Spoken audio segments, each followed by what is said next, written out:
Semua kondisi bagi orang yang beriman itu baik. Dan tidak bisa merasakan seperti ini kecuali orang-orang yang beriman kepada Allah.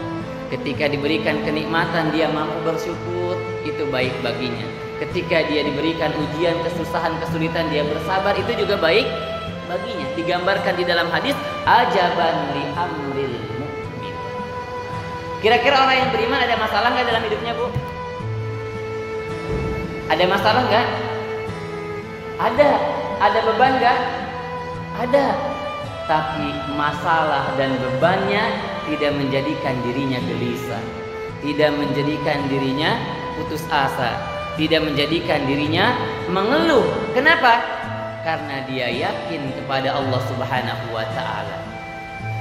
Allah yang melindungi. Kemudian ada lagi ibu yang dirahmati Allah Subhanahu wa ta'ala. Di dalam surah Al-Baqarah, ibu-ibu hafal insyaallah, alladzina yu'minuna bil ghaibi. Ini kan tentang orang yang beriman ya, diantaranya. Dan jaminan dari Allah apa? Wa ulaika humul muflihun. Orang-orang yang akan mendapatkan kesuksesan, kebahagiaan, bukan hanya dunia tapi juga akhirat. Wa ulaika humul muflihun. Kita ini, Bu, oleh Allah Subhanahu wa ta'ala hidup di dunia ini disetting untuk bahagia, disetting untuk sukses. Asal ikut aja jalannya Allah. Makanya kita suka doa, minta kepada Allah jalan, ihdinas siratal mustaqim. Sehari berapa kali kita baca ini doa ini, Bu? Ihdinas siratal mustaqim sehari berapa kali kita baca? Minimal nggak jelas ya, soalnya pakai masker ya. Minimal 17 kali di dalam setiap rakaat sholat kita minta jalan kepada Allah Subhanahu wa ta'ala. Ya, jadi kita disettingnya untuk bahagia dan nggak ada rumusnya Allah buat kita susah, nggak mungkin. Dulu udah kita bahas ya, Asmaul Husna yang sebelumnya apa? Ar-Rahman, Ar-Rahim. Ini pun minimal kita baca berapa kali? Kalau ini kan di dalam bismillah kita baca juga, betul nggak? Tadi kan kalau ihdinas siratal mustaqim di Al-Fatihah aja. Kalau Ar-Rahmanir-Rahim di bismillah kita baca. Kalau kita baca bismillah kemudian baca Al-Fatihah berarti 17 tambah berapa?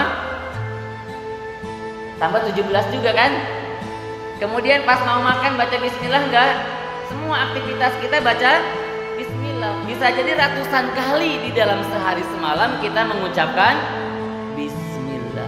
Cuman ucapan bismillah kita ini masih di lisan kalam kita saja atau sudah menembus ke relung hati jiwa kita yang paling dalam. Ini masalahnya. Jadi iman itu enggak cukup dengan ucapan. Kita mesti melatih hati kita, melatih kolbu kita agar ini hidup hati kita, agar hidup kolbu kita, sehingga nanti yang berbicara adalah hati nurani kita.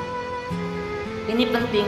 Makanya saya mungkin pernah menyampaikan, saya ceramah seperti ini, alhamdulillahirabbil alamin, lisan saya mengucapkan pujian kepada Allah, ini lisan saya. Tapi hati dan pikiran saya bisa jadi berharap pujian dari jamaah yang mendengarkan. Kemungkinan terjadi enggak? Kemungkinan. Berarti apa? Belum sinkron antara yang diucapkan dengan apa yang di dalam hati.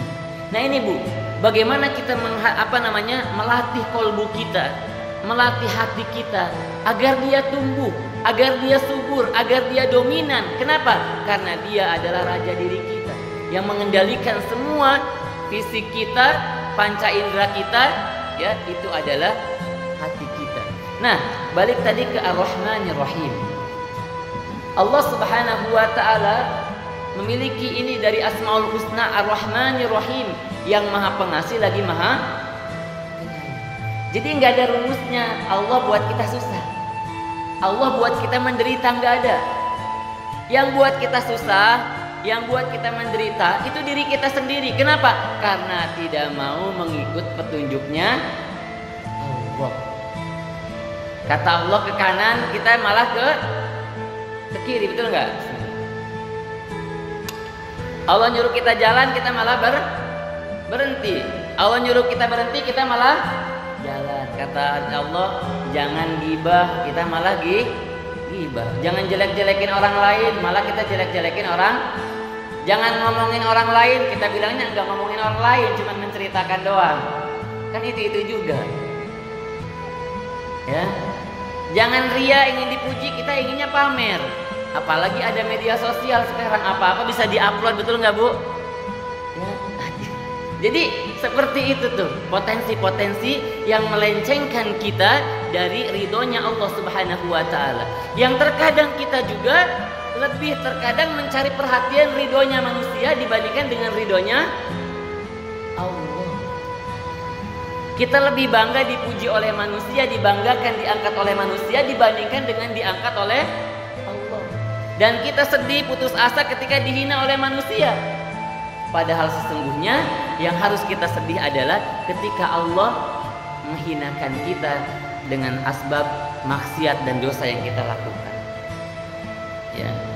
Baik, jadi ibu yang dirahmati oleh Allah Subhanahu wa Ta'ala, Allah Subhanahu wa Ta'ala pasti memberikan buat kita kebahagiaan, ketenangan, ketentraman dan kedamaian dalam hidup ketika kita mendekatkan diri kepada Allah Subhanahu wa Ta'ala.